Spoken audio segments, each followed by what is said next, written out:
So here are the solubility rules, and you don't have to memorize them because we'll give you the solubility chart in your exam. The rules are as follows. Some ions are always soluble. These are in the first box. If you have a compound containing one of those ions, no matter what, it will be soluble. That means that any compounds containing these ions will be in the state aqueous. Then there's box 2. These are compounds that are usually soluble, with exceptions. So ions in box 2, if they're in a compound, will either be aqueous if they're not one of the exceptions, or they will be solid if they are one of the exceptions. For instance, CaSO4. That's soluble, so it'll be aqueous, versus BaSO4. Sulfates are usually soluble, but barium is an exception. Therefore, barium sulfate will be a solid because it is insoluble.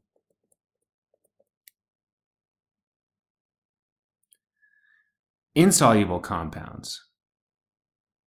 These are stuff that always show up as a solid. This is box 3.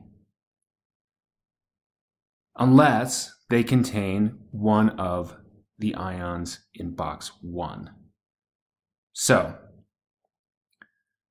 hydroxides. Those are all insoluble unless it's got one of the always soluble ions in box 1 or some of these exceptions. For instance, CaOH2.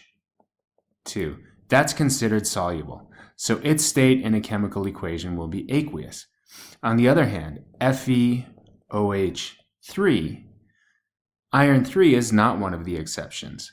That is insoluble, so it'll be a solid. So let's use the solubility rules to write a chemical equation for mixing solutions of calcium nitrate and sodium phosphate. First, we need the formulas of the ions, including their charge. Calcium is Ca2+, nitrate is NO3 1-, sodium is Na+, phosphate is PO4 3-. Now let's combine the ions on the reactant side. CaNO3 is calcium nitrate. It contains the nitrate ion, which is in box 1 on your solubility rules. Therefore, it's soluble, so it's in the aqueous state. We also know this because we're told it's a solution.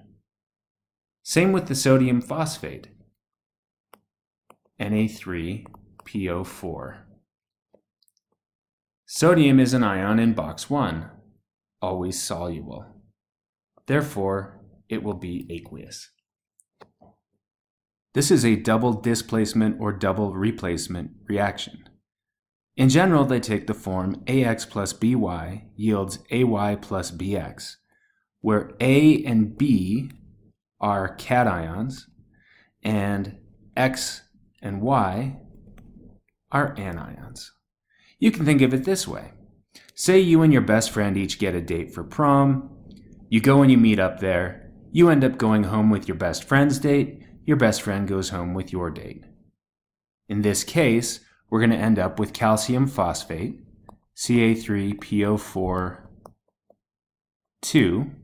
That's the cation from the first compound with the anion from the second. And we're also going to end up with sodium nitrate, NaNO3. That's the cation from the second compound and the anion from the first. Now we'll use the solubility rules to check and see which state things should be in.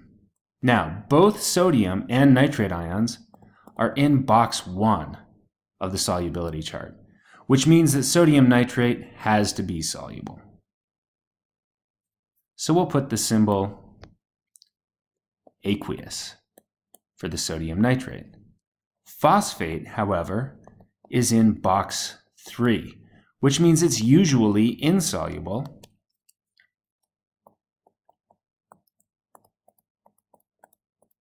unless the cation is one of our exceptions.